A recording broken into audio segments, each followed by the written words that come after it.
reason why I have chosen to speak on it. The subject on the law of bail, though it seems pretty simple and straightforward, has in fact such a large facet associated to it. Let me attempt to share the more essential features on this subject. My presentation today will include reference to certain provisions of the code which play a role in grant of bail, the different categories of bail under the code, the general principles that govern the consideration or non-consideration for the grant of bail, the difference between a cancellation and a challenge to a bail order, and then I would summarize the whole. Now, bail plays a very important role in the administration of criminal justice. It secures the liberty of a person and enforces the presumption of innocence. The result of the decision in a bail can have far-reaching consequence from the point of view of the accused, the victim, and the public in general. From the point of view of an accused, bail decisions made by a court can result in the deprivation or restriction of liberty for a substantial period of time. Now, the object of bail is neither punitive nor preventative. It has its own philosophy and emerges from the conflict between the police power to restrict liberty of a man who is alleged to have committed a crime and the presumption of innocence in his favor. What do we mean by bail? Although the term bail has not been defined under the code, it in effect means release of a person from prison during the course of an investigation, trial, or appeal. In order to ensure his presence at the required time, the beneficiary of the order will have to deposit a security. This monetary value of the security is what is known as bail. And the security, it could be in the form of cash, title deeds to a property, surety who binds himself to keep available the beneficiary of the order. So once a bail is granted, the court would exercise a constructive control over the accused through the sureties or the bail bond. When can a person apply for a grant of bail? Now, before answering this, there are certain basic concepts under the code which have certain significance attached to the law of bails. The code categorizes offenses into two kinds, cognizable offenses and non-cognizable offenses. And the difference between the two is, cognizable offenses, the police officer can arrest without a warrant, whereas a non-cognizable offense, the police officer can arrest only after he obtains a warrant of arrest. This categorization discloses that when the offenses are really not serious and are simple in nature, then they fall into the category of non-cognizable offenses, where without even there being an order passed by a magistrate under section 155 to CRPC, even an FIR can't be registered. Therefore, an arrest is very rarely effected in a non-cognizable offense, and therefore the necessity for the bail hardly arises. The provision of bail, most often than not, would relate mostly to cognizable offenses only. Cognizable offenses, where police officer can arrest without the warrant, can again be categorized into two forms: cognizable offenses that are bailable, cognizable offenses that are non-bailable. Bailable and non-bailable offenses are defined under section 2A of the code, and all that it states is, bailable offenses means an offense which is shown as bailable in the first schedule, and non-bailable offense means any such offense. Therefore, it is pretty simple for us to categorize them by merely looking at the first schedule. Although the code does not specifically say so, it's quite obvious that offenses which are less serious are categorized as bailable. Offenses which are more serious or heinous, they would be categorized as non-bailable offenses. The prerequisite to the concept of bail is the need to arrest a person. Custody is sine qua non for consideration of a bail petition. Now, the exception to this is an anticipatory bail, which I will come to a little later. There's a lot of ignominy, humiliation, and disgrace attached to arrest. It no doubt affects an individual's reputation and his standing in the society. Now, the term arrest again has not been defined under the code. However, the word arrest is mentioned more predominantly under chapter 5 between sections 41 to 60 capital A of the code. Arrest can be defined as the act of taking a person into custody by a legal authority or anybody recognized by the legal authority and thereby depriving the person of his liberty. Now, this can be either by the police under section 41 and 72, judicial or executive magistrate under section 44, or a private person recognized by law to have the power to arrest, which is under section 43 of the code. When is an arrest effected? As I have mentioned, in non-cognizable offenses, arrest can't be effected without a warrant. And in cognizable offense, the police officer can arrest a person without a warrant. But merely because the police officer has the power to arrest, should he be exercising the power in all cases involving cognizable offenses? Now, this is precisely the point that arose before the Honorable Supreme Court in the case of Jogendra Kumar versus State of Uttar Pradesh, 1994, 4 SCC 260. Though the case was one of habeas corpus under Article 32, the Supreme Court would lay down the guidelines for arrest. The case dealt with the rights of an individual as against the protection of society against crime. This is what the Supreme Court held, and I quote, "No arrest can be made because it is lawful for the police officer to do so. The existence of the power to arrest is one thing. The justification to exercise it is quite another. The police officer must be able to justify the arrest apart from his power to do so." Unquote. The court noted that denying a person of his liberty was a serious matter and observed that except in heinous offenses, an arrest must be avoided. The court recognized the right of an accused vested in Articles 21 and Article 22, Subarticle 1 of the Constitution, which is part of the fundamental right guaranteed under Part 3 of the Constitution. Now, this judgment was also one of the reasons for certain amendments to have been made to the code during 2005, and the insertion of sections 41 capital A to D, which aims to avoid unnecessary arrests. Now, despite this amendment, this is one area which still requires legislative intervention. It is common knowledge the manner in which the power of arrest is abused. Discretion to arrest is rarely exercised judiciously. And this is what a common man dreads the most. Any investigating agency lacking the required integrity, understanding, knowledge, or sensitivity can cause immense harm to a person, both to his reputation and liberty, by an improper exercise of their power to arrest. Therefore, a judicial reform on this front is a must. Now, obviously, the code, it recognizes certain procedures during the arrest and certain rights that an accused has at the time of his arrest. These rights of the arrested include certain constitutionally recognized rights, such as the right to remain silent, recognized under Article 20, Subarticle 3 of the Constitution, the right to be informed the grounds of his arrest, which is recognized under Article 22 of the Constitution, and as an expansion to right to life and liberty, which is guaranteed under Article 21, the Honorable Apex Court has also recognized various rights through judicial pronouncements, which under Article 141 becomes the law of the land. Now, there are 6 leading judgments on the aspect of power of arrest and its usage.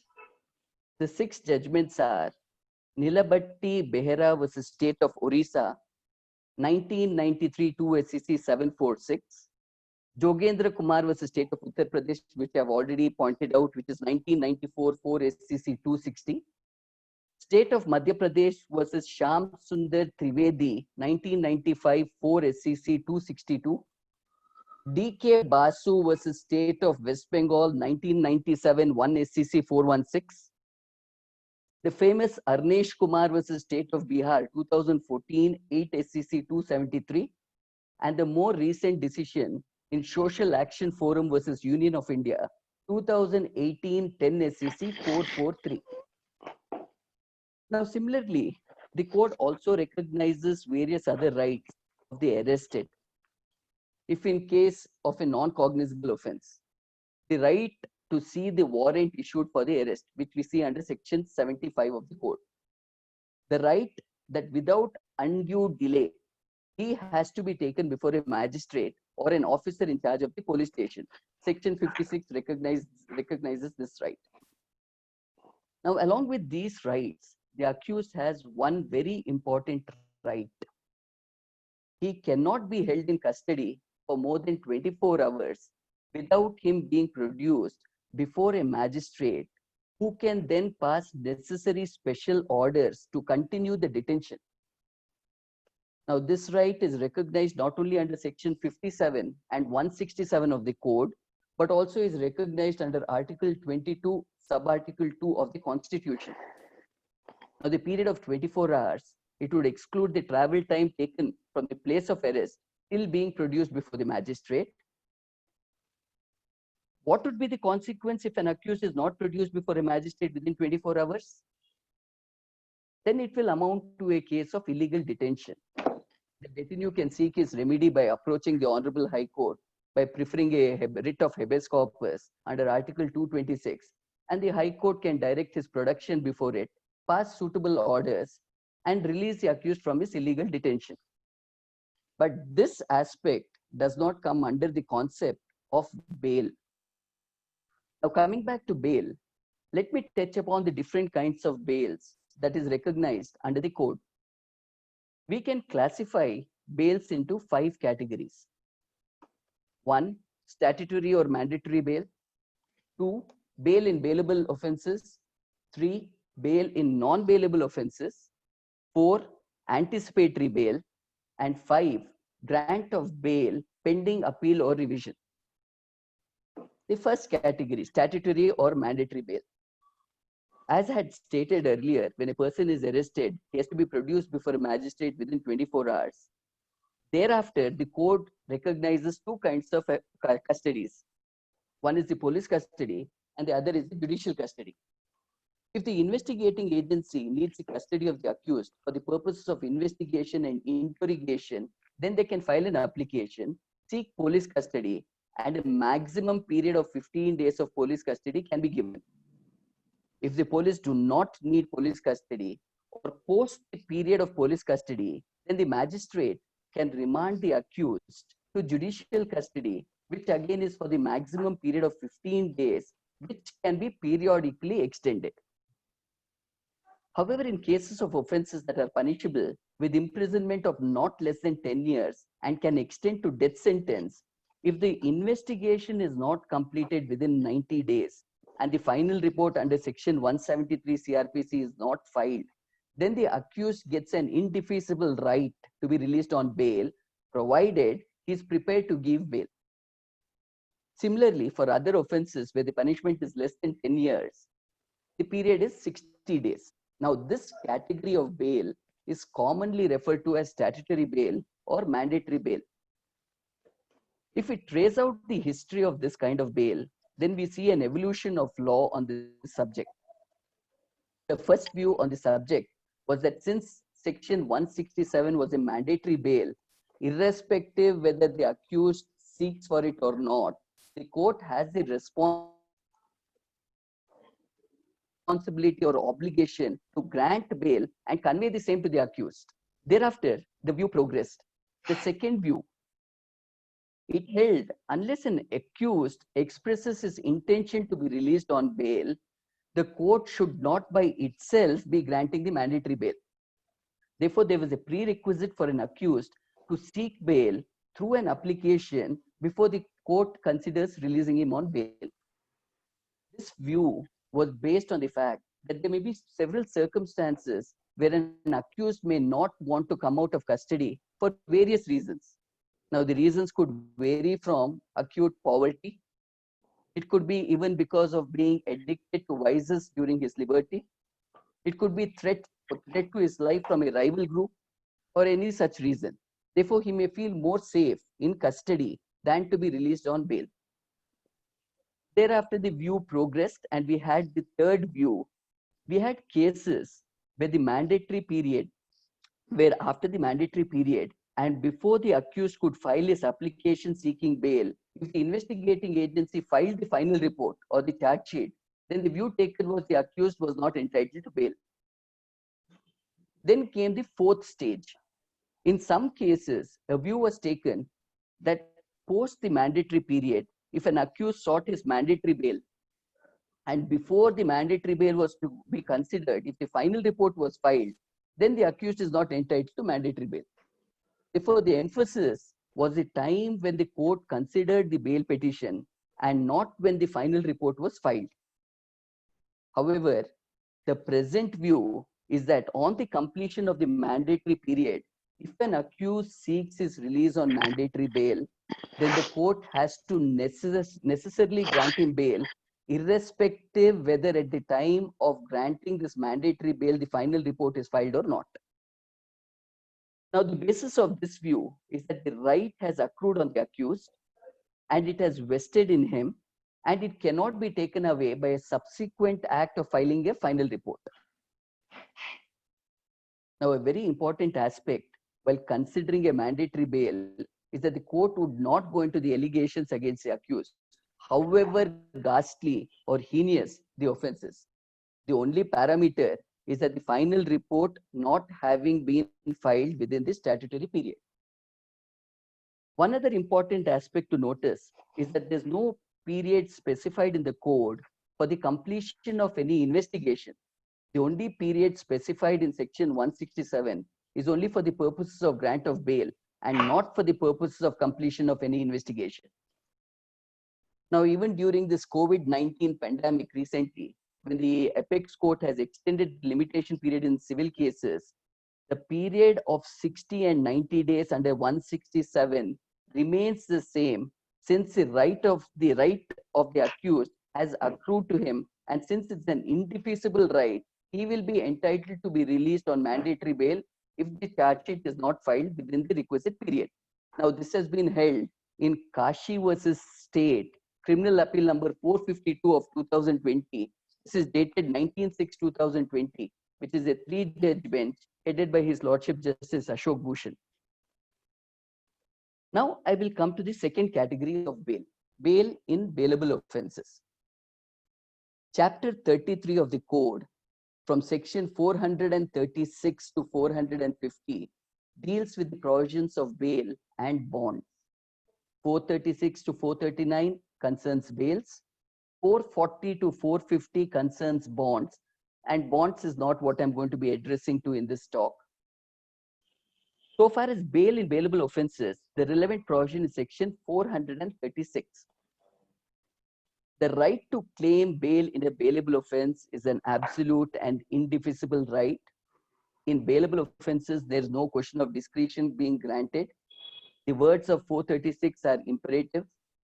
As soon as it appears that the accused person is prepared to give bail, the police officer or the court before whom he offers bail is bound to release him on such terms which are reasonable. Now, in informal terms, the bail granted by the police officer is referred to as station bail, and the bail granted by the court as court bail. The only choice available to the officer or the court is as taking a simple recognition of the accused or demanding security with surety. Now, this is the settled position of law. It needs no further consideration. The leading judgment is Rasikalal versus Kishore, 2009 4 SEC 446. Coming to section 436 capital A. The legislature, considering the fact of delay in investigation and trial, whereby under trial prisoners were detained in jails for long period and in some cases for longer than the maximum punishment permissible under the offense, inserted section 436A. This has come into effect on 23/6/2006. As per this section, if an under trial has been in jail for more than half of the maximum period of imprisonment specified for that offense, he shall be released by the court on bail. Now, although the word shall is used, there are certain riders attached to this section. The first rider is with reasons recorded in writing, the court may refuse to grant bail. There should be some extraordinary circumstances for it. The second is, while computing the period under this section, the delay in proceedings caused by the accused should be excluded.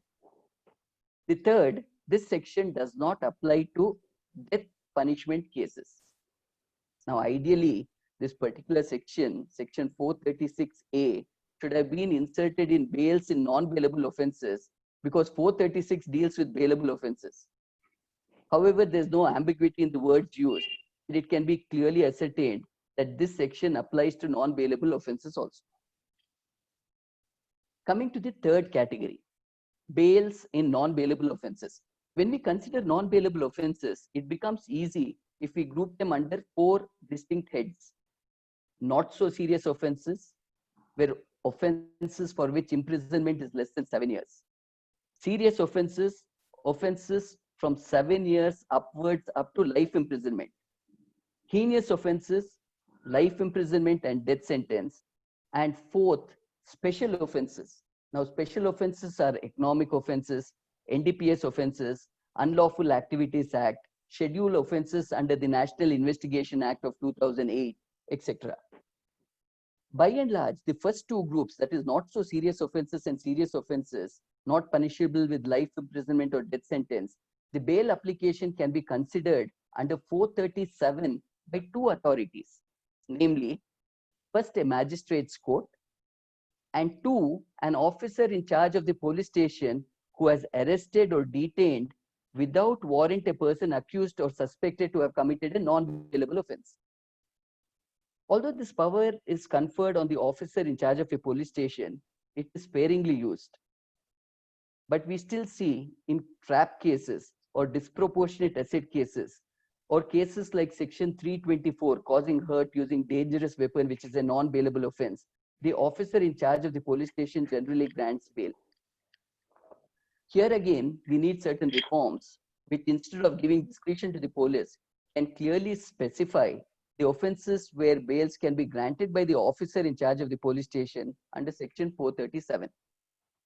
Now, so far as the magistrate court is concerned, it can exercise its powers under 437 and consider the bail application in all cases except cases where offense involved is punishable with death or imprisonment for life, or in such cases where the accused has been previously convicted of offense punishable with death, life, or sentence of 7 years or more. Now, there's also an exception to this. The exception is if the accused happens to be a child below the age of 16 years, or a woman, or sick, or infirm. In that case, the magistrate, after providing opportunity to the public prosecutor, he has the power to consider grant of bail. And in case a magistrate grants bail for an offense which is punishable for imprisonment of 7 years or more, then there should be conditions necessarily imposed, which is more specifically mentioned under section 437 subsection 3 of the code. So far as the third group of cases are concerned, heinous offenses punishable with life imprisonment or death sentence, section 439 would come into play. Section 439 is a special power of the High Court and Court of Sessions regarding bails. After giving opportunity to the public prosecutor to have a say, the Sessions Court and the High Court has the power to consider bail application in heinous offenses.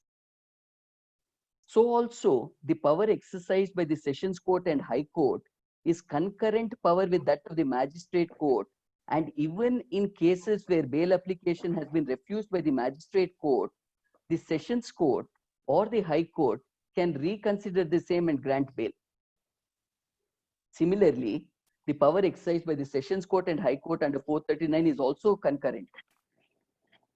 Although this power is also concurrent, it is a salutary rule of practice, and in order to avoid flooding of bail applications before the High Court, an accused would be expected to first approach the Sessions Court seeking relief, and if he fails, then he could approach the High Court for re-examining the same. However, under extraordinary circumstances or exceptional circumstances, when there's special reasons to do so, it's open for the High Court to consider bail application without the accused having to exhaust his remedy before a Sessions Court. The fourth group are cases of special offenses. Now, special offenses are offenses which affect the very fabric of the country. It can be serious white-collar crimes. It could be economic offenses of huge magnitude, NDPS offenses where the youth of the entire nation are affected, terrorism-related offenses under the Unlawful Activities Act, similar such offenses. It's important to notice that by virtue of Section 4 of the CRPC, the provisions of CRPC, including bails, are made applicable to special statutes in addition to additional provisions made under those statutes. These categories of offenses are viewed more seriously because of the extent it does to the nation as a whole. And therefore, although the Sessions Court or Special Court or High Court have the power to grant bail, while considering the bail application under these acts, they are more cautious in their approach. And as I stated, the additional safeguards which we see in the special offenses, in the special enactments, for example, under the NDPS Act, we have Section 37. In Section 37, subsection 1B, Roman 2, it would say, if a public prosecutor opposes the application for bail, the court should be satisfied that there are reasonable grounds for believing that the accused is not guilty of the offense and that he is not likely to commit any offense while on bail. Similarly, under the Unlawful Activities Act, we have Section 43D, which modifies the application of certain provisions of the code, which makes the grant of bail more stringent. So what all this does is, it places a higher burden on the court while considering the grant of bail, but at the same time does not take away the power to so grant. Coming to Section 437, capital A. Facing a typical syndrome in criminal justice delivery system, where the state machinery is largely unable to ensure service of appeal notices on acquitted accused persons whenever their acquittals are challenged, the Law Commission of India recommended to the government that a provision should be inserted in the CRPC requiring the courts to take bonds from accused persons who have been acquitted, which may be valid for a period of 12 months, so that their appearance can be properly ensured before the appellate courts. The government in principle agreed with the rider that the validity of the bonds should be only for a month of should be valid only for a month or only about 6 months. And then it introduced Section 437A, which came into effect on 31/12/2009. Section 437A CRPC is applicable only to the cases of acquittal, and the bond therefore has to be taken after pronouncing the accused not guilty. Further, there is nothing to prohibit the court from accepting personal bonds from the accused in deserving cases where the accused is unable to arrange surety, as the liberty in terms of Articles 21 is a prime consideration, and acquittal always strengthens the presumption of innocence. The fourth category is bails to persons apprehending arrest, or more popularly called anticipatory bails. Now, there's no provision under the old Act, which is the old Act of 1898, for the consideration of anticipatory bails. The Law Commission of India in its 41st report noted the necessity for granting anticipatory bail, mainly because influential persons were attempting to implicate their rivals in false cases or disgracing them by getting them detained in jails. Therefore, under the new code of 1973, Section 438 contains the provision for bail to persons apprehending their arrest of having committed non-bailable offense. Now, this power has only been given to the Court of Sessions and the High Court, and not to the Magistrate Court. The only difference between bail and anticipatory bail is when the former is granted after arrest, the latter is granted in anticipation of arrest, and therefore is effective at the very moment of arrest. It is more like an insurance against police custody. Now, it's important to note that anticipatory bail does not prevent an arrest. It only prevents accused from being taken into custody. When can an anticipatory bail be granted? An anticipatory bail can be granted on a mere apprehension of arrest in a non-bailable offense without there being even the registration of a first information report. The original section 438 has now been substituted by Act 25 of 2005, and new section 438 also recognizes the grant of interim order till the disposal of the main anticipatory bail petition. The present section also takes note of 4 factors that the court has to consider while granting anticipatory bail.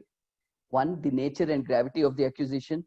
2, the antecedents of the applicant. 3, the possibility of the applicant to flee from justice. And 4, when the accusation has been made with the object of injuring or humiliating the applicant. The section also indicates the conditions that can be imposed while granting anticipatory bail. Now, the consideration of an anticipatory bail is available till so long as the accused does not abscond or conceals himself, or till a written proclamation is not issued under section 82 of the CRPC. From the time the court is satisfied that the accused is an absconder and initiates action under section 82, then the accused is not entitled to the relief of anticipatory bail.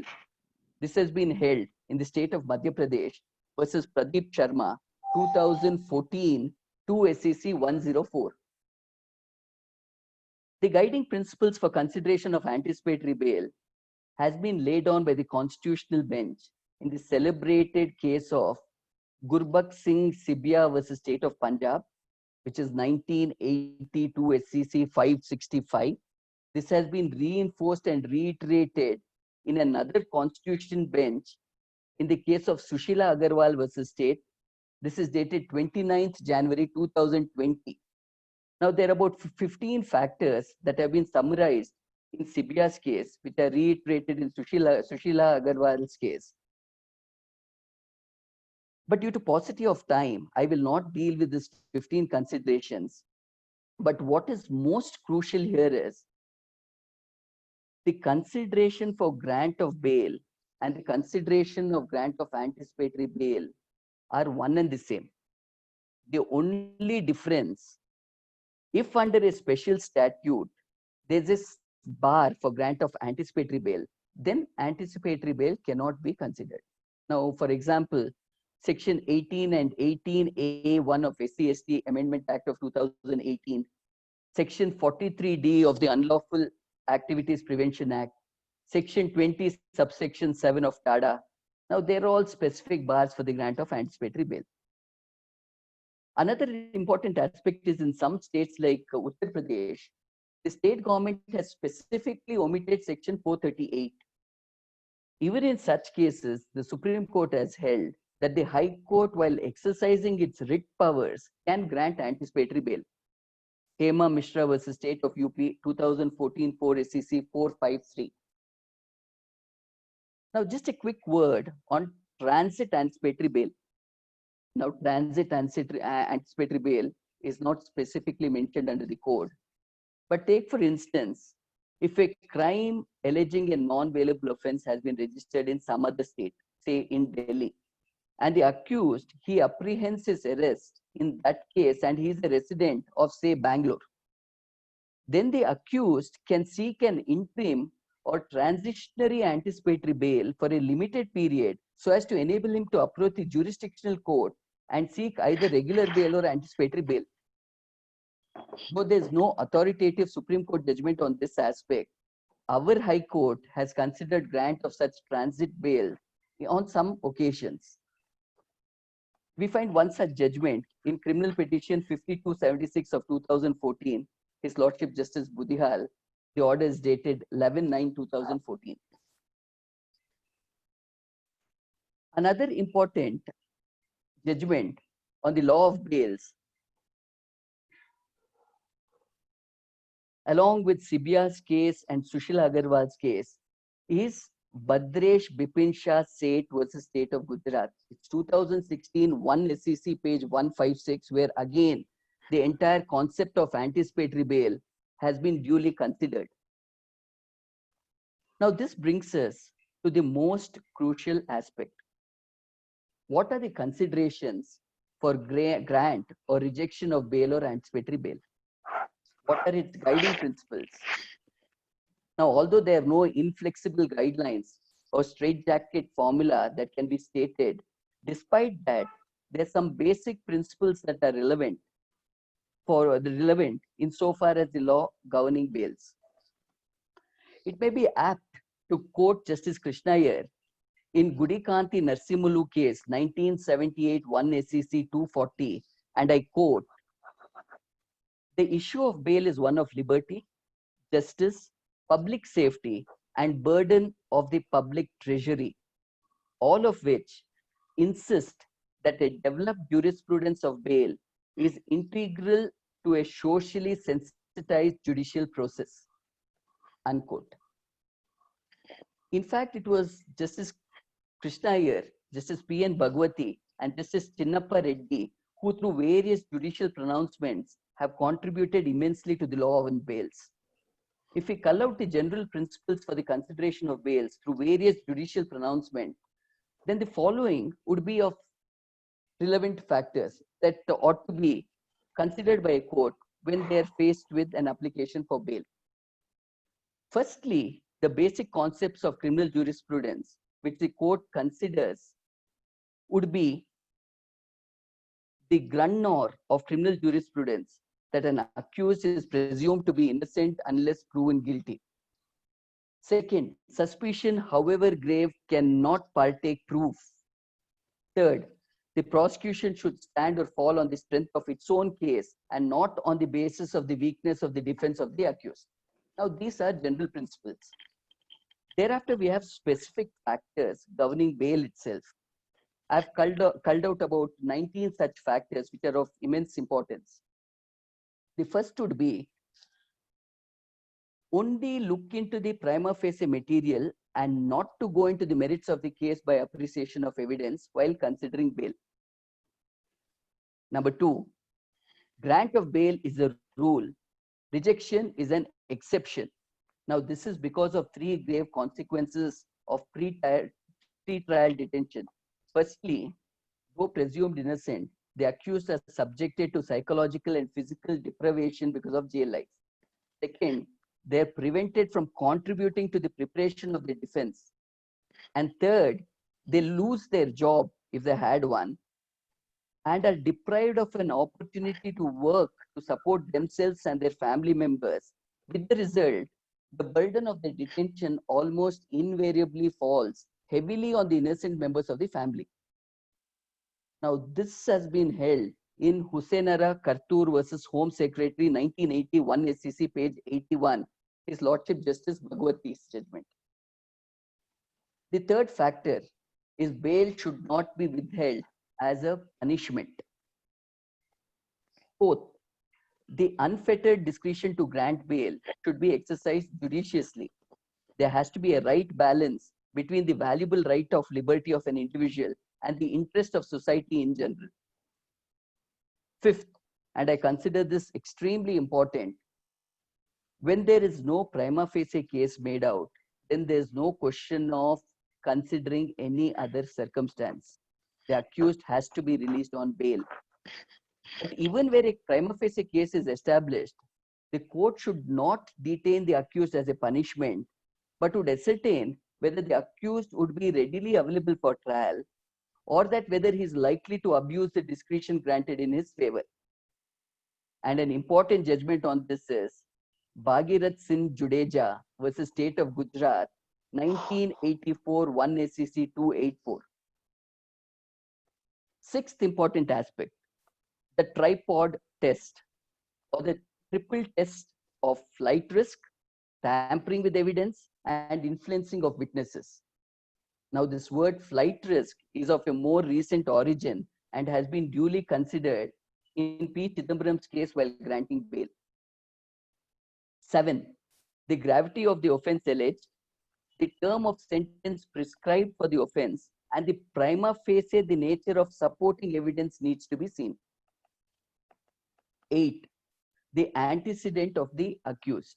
Now, his character, his behavior, his means, his position, his standing in the society. If an accused profession itself is crime, then he would stand on a different footing and all this would be taken as relevant considerations for refusing his bail. 9. The age, sex, and health conditions of an accused. Now, even in heinous offenses, children below the age of 16, women, sick or infirm persons, their case will have to be viewed more sympathetically because the code under section 437 itself carves out an exception to them. 10.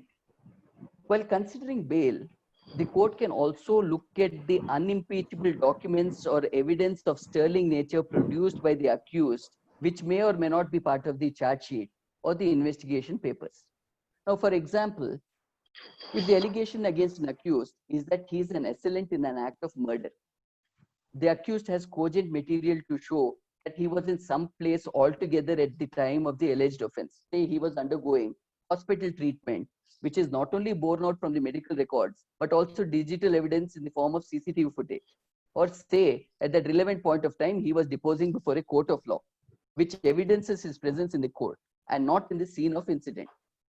Then the court, while considering his bail application, can take judicial note of these prima facie circumstances and release him on bail. 11th, the court should not be swayed by the sentiments of community against the accused while considering the bail petition. Now, especially so these days, when the media, be it electronic or print, they would hound accused only for the purpose of enhancing their TRPs. So court should not be influenced by such kind of sentiments which are sought to be raised. 12th, the likelihood of delay in trial. It in fact affects the fundamental right to speedy trial, which is guaranteed under Article 21 of the Constitution. 13, the stage of investigation, whether at the early part or has the final report been filed. Whether there's a need to record the 164 statement of the victim. These are also relevant considerations while considering bail. 14, while granting bail, the court should not impose conditions that are not pragmatic or are unfair. That would in fact defeat the very purpose of granting bail. 15, the power to grant bail includes the power to grant interim bail. The court hearing a plea for regular bail has a discretionary power to grant interim bail, which is inherent in its power to grant bail. This has been held in Sukhwant Singh versus State of Punjab, 2009 7 SCC 559. 16. Since the court does not specify any time limit for the consideration of a bail petition, the Honorable Apex Court, in the case of Hussain versus Union of India, 2017 5 SCC 702, it has observed that the subordinate courts should dispose of bail applications within 1 week, and it has requested the high courts, if possible, to dispose bails within 1 month. 17. The practice of the prosecution submitting sealed envelopes containing allegedly confidential material. Now, this practice was much in prevalence, but now has been discouraged by the Apex Court in Chidambaram's case, since such a procedure is unfair to the accused. 18. The request of the prosecutor to deny anticipatory bail on the ground that the accused is required for custodial interrogation. While considering this contention, the court also will have to keep in mind that an accused has a constitutional right to silence that is recognized under Article 22, Subarticle 3. Therefore, if an accused chooses to exercise this right, then he cannot be compelled to be a witness against himself, and therefore whether he can be interrogated or not is again highly questionable. Therefore, the court ought not to be swayed by this request for custodial interrogation. And lastly, the 19th aspect, the accused has a right to file successive bail applications. However, this is subject to 3 conditions. 1, in the successive petition, he should disclose about the previous rejection, failing which, on the ground of having approached the court with unclean hands, the court may refuse to exercise its discretion on this ground alone. 2, the successive petition should disclose a substantial change in circumstance and not merely a cosmetic change which would warrant a fresh consideration. And three, as far as practically possible, the successive bail application should be placed before the very same judge who had considered the previous bail petitions. Now, the culling out of all these relevant factors while considering bail, these are culled out from 6 leading decisions which are of immense importance. The first would be Gudikanti Narsimalu versus Public Prosecutor, 1978, 1 SEC 240, His Lordship Justice Krishna Iyer's judgment. Gurbakh Singh Sibia versus State of Punjab Constitutional Bench ruling, 1982 SEC 565. Sanjay Chandra versus CBI, 2012, 1 SEC page 40, which is the 2G scam case. Ash Mohammed versus Shivraj Singh, 2012, 9 SEC 446. Dattaram Singh versus State of UP, 2018, 3 SEC page 22. And finally, Sushila Agarwal versus State, the Constitutional Bench ruling, which was on 29th December 2020. Now, before I go to the 5th category of bails, that is bails pending consideration of appeals, let me consider the aspect of cancellation of bail. The word cancellation of bail is not used in the code.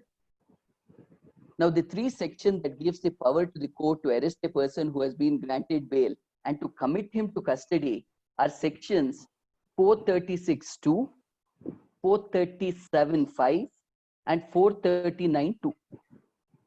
So far as 436(2) is concerned, it deals with bailable offences, and when an accused who has been granted bail fails to comply with the conditions of the bail bond, and when he appears next before the court can refuse to release him on bail and can arrest him. So far as 437(5) is concerned, this power is given to the magistrate court, which has granted bail in non-bailable offences. The other section, which has given power to the Sessions Court and High Court to direct any person who has been released on bail under Chapter 33 to be again arrested and to commit him to custody, is section 439(2). This power to direct rearrest of an accused who had been granted bail is more commonly referred to as cancellation of bail. This power of cancellation can be done suo motu by the court or by an application filed by the public prosecutor or the victim or complainant in the case. Now, as stated in Raghubir Singh versus State of Bihar, 1986 4 SEC 481, the grounds of cancellation of bail under section 437(5) and 439(2) are identical. It would involve the accused having misused his liberty by indulging in similar criminal activities, if he interferes with the course of investigation, if he attempts to tamper with evidence or witnesses, if he threatens witnesses, if there's likelihood of him fleeing to another country, if he attempts to make himself scarce by going underground or becoming unavailable to the investigating agency, if he attempts to place himself beyond the reach of his surety, or he breaches the conditions of his bail bonds. Now, all these factors are illustrative, not exhaustive. It should also be remembered that rejection of bail stands on one footing, but cancellation of bail is an harsh order because it interferes with the liberty of an individual which has already been restored, and hence it should not be lightly resorted to. Now, an interesting question arises here. In the event an accused is granted bail for certain offences, and thereafter during investigation more serious offences are discovered, then can the police officer straight away arrest the accused who was on bail? The answer to this is no.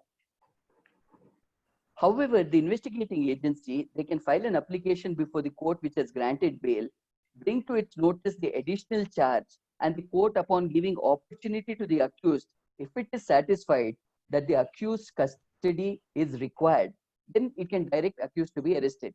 Here again, the court would be exercising its powers either under section 437(5) or 439(2) of the CRPC. And this has been held by the Apex Court in the case of Pradeep Ram versus State of Jharkhand, AIR 2019 SC 3193. Now, this is a very important judgment because the earlier view was when we obtain a bail or anticipatory bail, it is granted for the case and not the offenses in it. But now this view seems to have changed and it is reflected in this judgment. This is insofar as cancellation of bail is concerned. Now, what would happen if an order of bail, if an order of bail is granted, which is not within the acceptable or legally sustainable ambit and scope of either section 437, 438, or 439? What if the order is unjustified, illegal, or perverse? Can its legality not be challenged before a superior or a constitutional court? This should not be a case of cancellation of bail, but a challenge to the grant of bail on the ground of non-application of mind on the part of the court granting bail, or the opinion of the court granting bail is not borne out from the prima facie view of the evidence on record. The apex court in a number of judgments recognizes this right to challenge such perverse orders of grant of bail.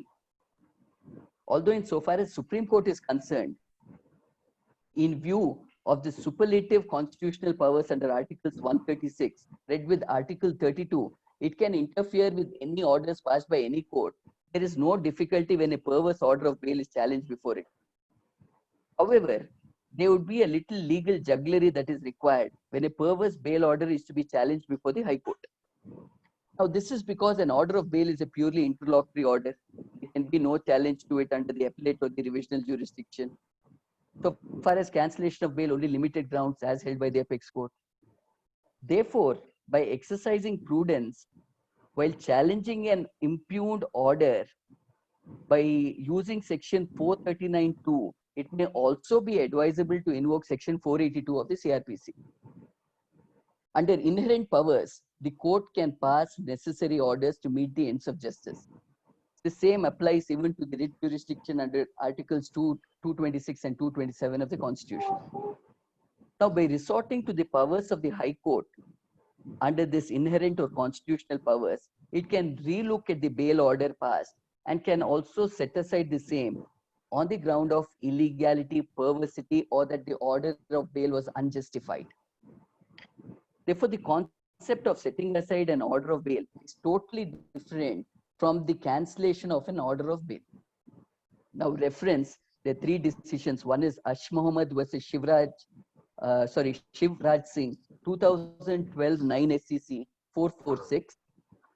Second is State of Orissa versus Mahim Ananda Mishra, 2018 10 SCC 516. His Lordship Justice Mohan Shantargowdar and Nageshwar Rao. Then the recent judgment in Prabhakar Trivedi versus State of UP. This was passed on 24th January 2020. Now, can a complainant or a victim challenge an order of grant of bail by either seeking cancellation of bail or seeking setting aside of the bail order?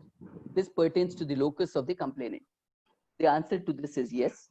Supreme Court, in the case of Ratnam versus State, 2002 SCC 391, has held that the power vested in the High Court to cancel bail can be invoked either by the state or an aggrieved party. Can a complainant victim assist the prosecution in opposing bail, anticipatory bail? Now, prior to an amendment which took place in 2008, the only way of assisting a prosecutor was under 3012, which had two parts. The first part is for a pleader to act under a prosecutor, for which no permission of the court is required. Second part is to file a written argument for which permission of the court is required. But there was no right of audience. But with the 2008 amendment, proviso to section 24(8) was inserted. This permits a victim, with the permission of the court, to engage a lawyer to assist the prosecution of the case. Now, the word prosecution is important. Earlier, it was only to act under a prosecutor.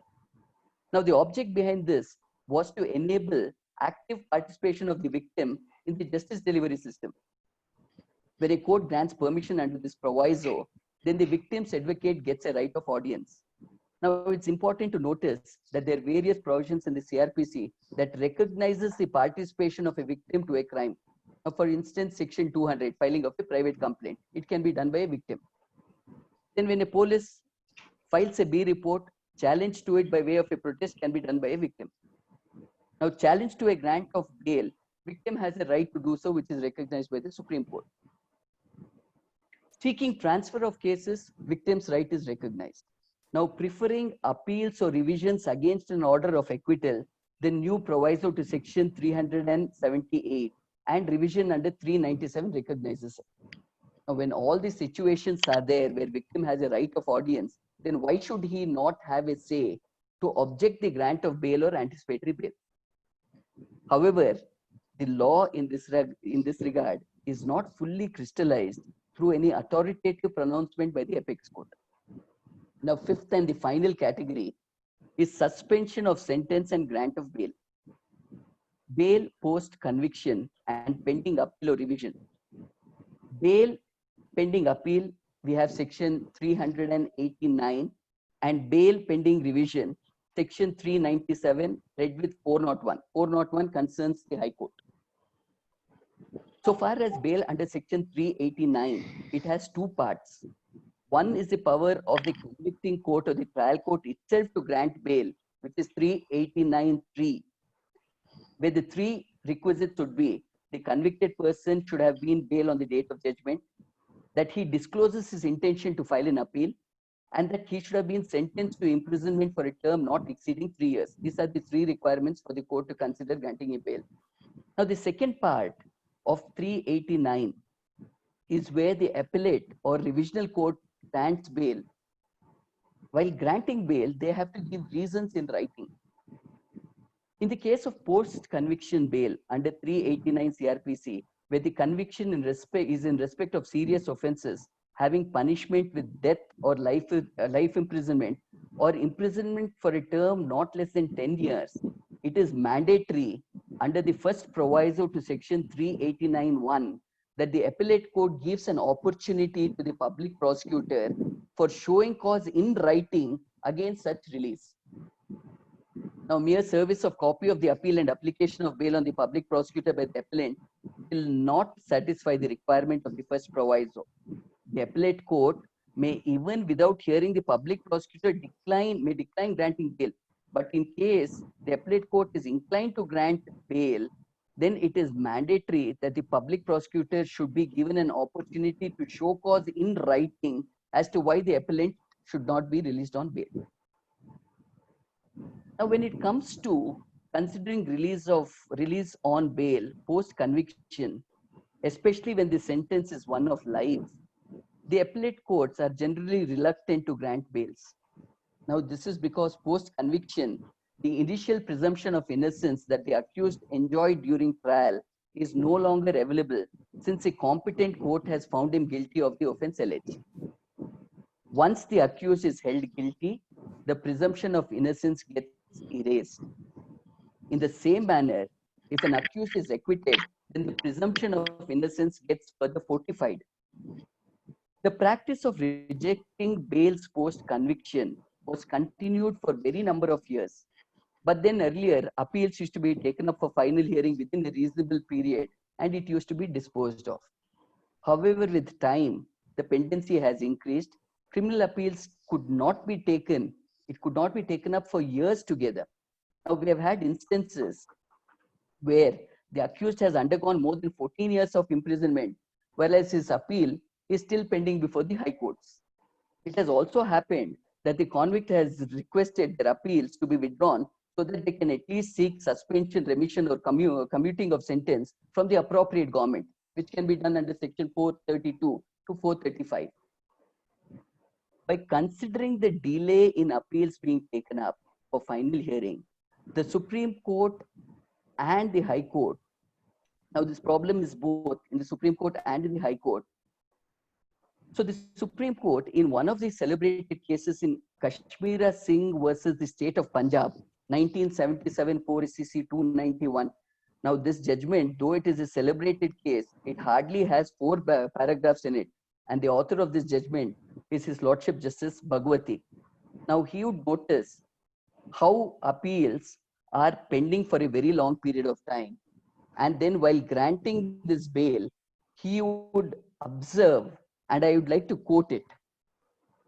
I quote, the rationale of this practice can have no application when a court is not in a position to dispose of an appeal for 5 or 6 years. It would indeed be a travesty of justice to keep a person in jail for a period of 5 or 6 years for an offense which is ultimately found not to have been committed by him. Can the court ever compensate him for the incarceration which is found to be unjustified? Can it be just at all for the court to tell the person, we have admitted your appeal because we think you have a prima facie case, but unfortunately we have no time to hear your appeal for quite a few years, and therefore until we hear your appeal, you must remain in jail even though you may be innocent. What confidence would the administration of justice inspire in the mind of public? Unquote. So also the observation of His Lordship Justice Krishna Iyer in Gudikanti's case in 1978, where the court was considering bail post-conviction. His Lordship observed that the period the convict has already spent in prison and the prospects of the appeal being delayed for hearing, having regard to the suffocating crowd of dockets pending before very few benches, also has to be considered while granting bail post-conviction. Now, these observations, which are made in 1977 and 1978, are very apt in today's existing scenario. Also, on the practical side, we have come across time and again conviction orders being passed, even where there's no single iota of evidence against the accused, or other cases where none of the prosecution witnesses have supported the prosecution case and they have been treated as hostile. The convictions are purely moral and not legal based. Convictions are passed on assumptions and suspicions. Even in such cases, we find that suspension of sentences are not granted and appeals are merely admitted. And when the appeals are finally taken up, the accused would have unjustifiably undergone 5-6 years of imprisonment in prison. Now, recently, Supreme Court, it took sumoto note of the COVID-19 situation in prisons. It noticed how the prisons are overcrowded. In the country, we have about 1,339 prisons. The inmates are about 4.66 lakhs. This translates to an occupancy rate of 117%. This includes both under trials and convicts. The apex court has given suitable direction to decongest the prisons by directing state governments to consider grant of parole or interim bail. Therefore, there may be a need for a change in mindset insofar as post-conviction bails in heinous offenses are concerned.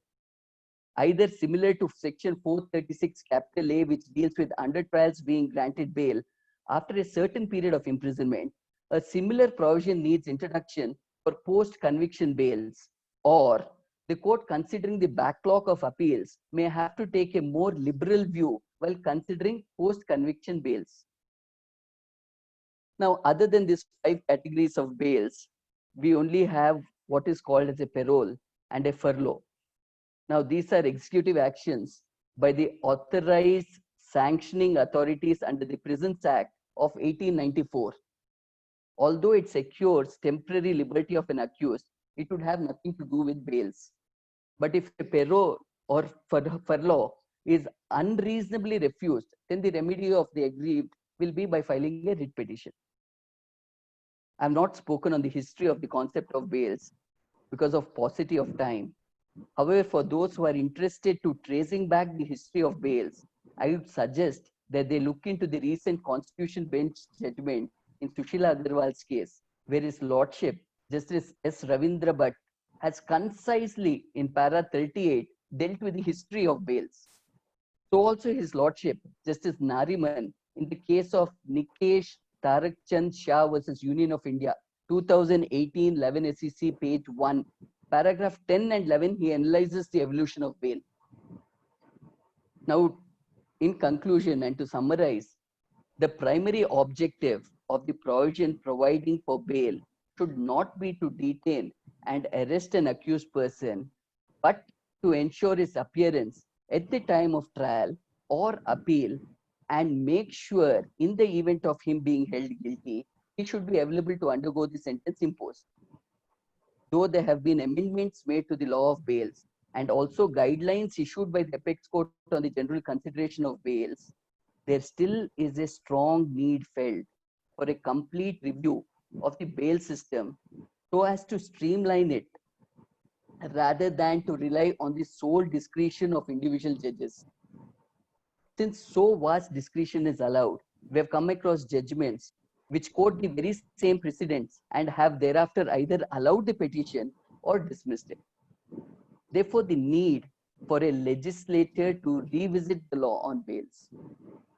Sorry, I have exceeded my time, and I'm indeed grateful for this opportunity to have shared my view on the subject of bails. Thank you, and over to you, Trivikram. Thank you, sir, for giving us a holistic view about the concept of bail. Indeed, it was a very educative session. Can we now move on to the Q&A session, sir?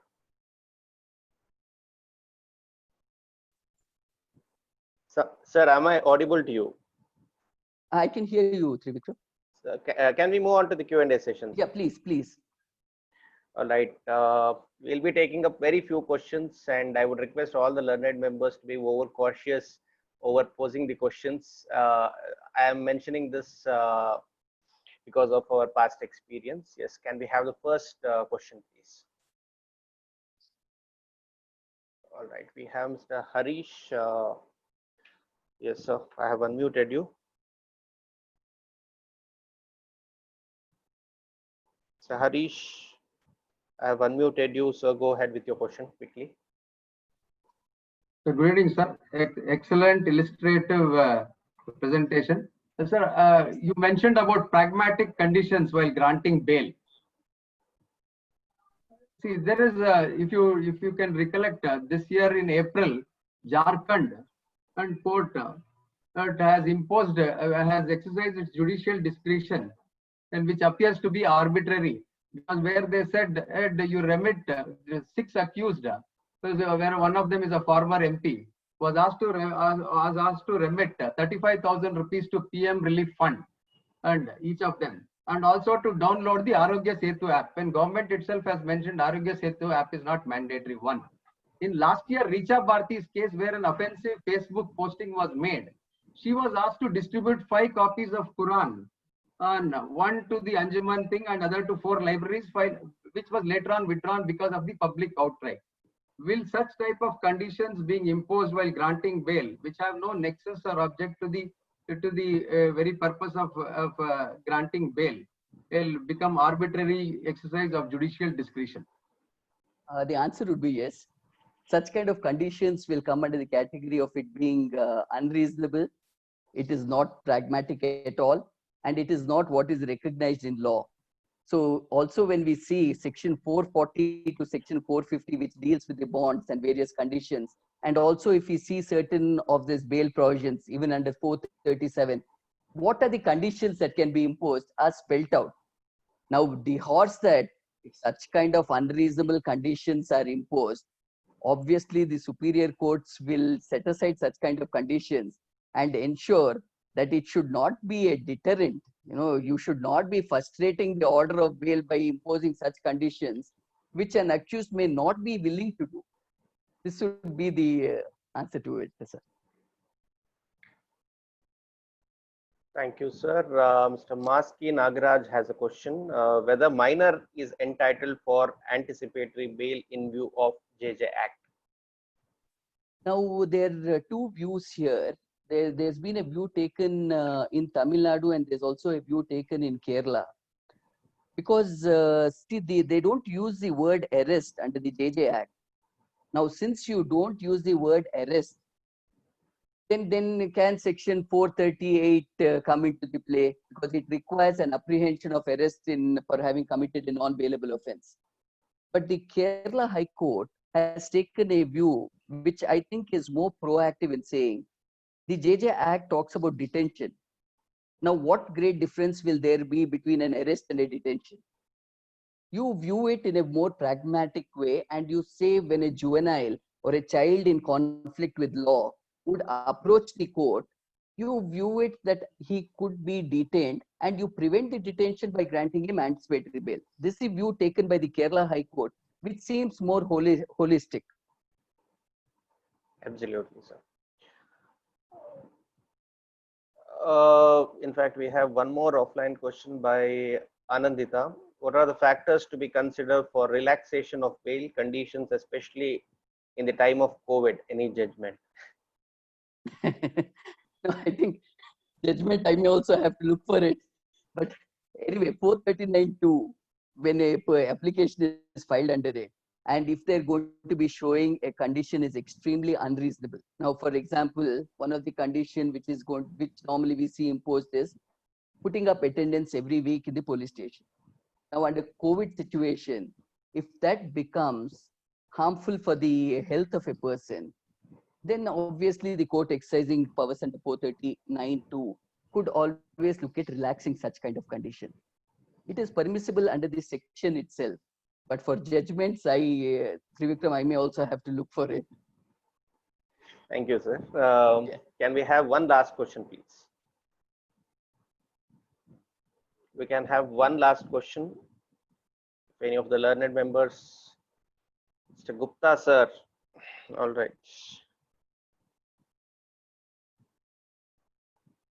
Yes, sir. I have unmuted you very quickly. You can. Thank you, put your thank you, thank you, Trivikram. Sir, Yes, sir, please go ahead. Sandesh Chowta, you have got a reservoir of knowledge on the law of bails. I must thank you. Wonderful, sir.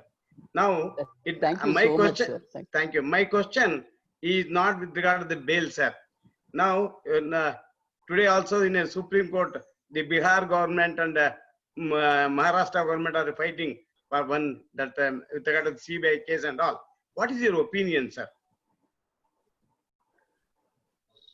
So as an opinion, I think when a CBI probe is being sought for, there should not be a fight between jurisdictional police, whether it should be granted or not.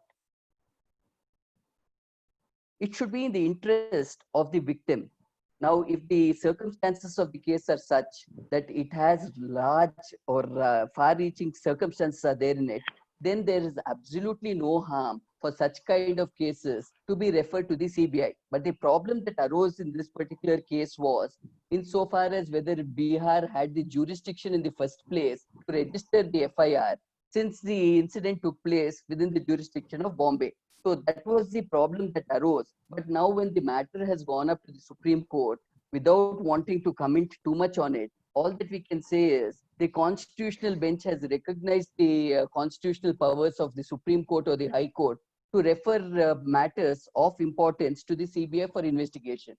So when I think a case of this nature may fit into that category, which could go to a centralized agency for investigation. Thank you, sir. Indeed, it was an intriguing session. Now we have reached the fag end of the session. Time to log off. But before that, my many thanks to you, sir, for accepting our invitation and presenting this wonderful webinar. Thank you so much on behalf of Advocates Association Bangalore. So with your permission, can we now log on? Yes, sir. With your permission, can we now log on, sign off the session, sir? Please, Trivikram, please. Thank you so much.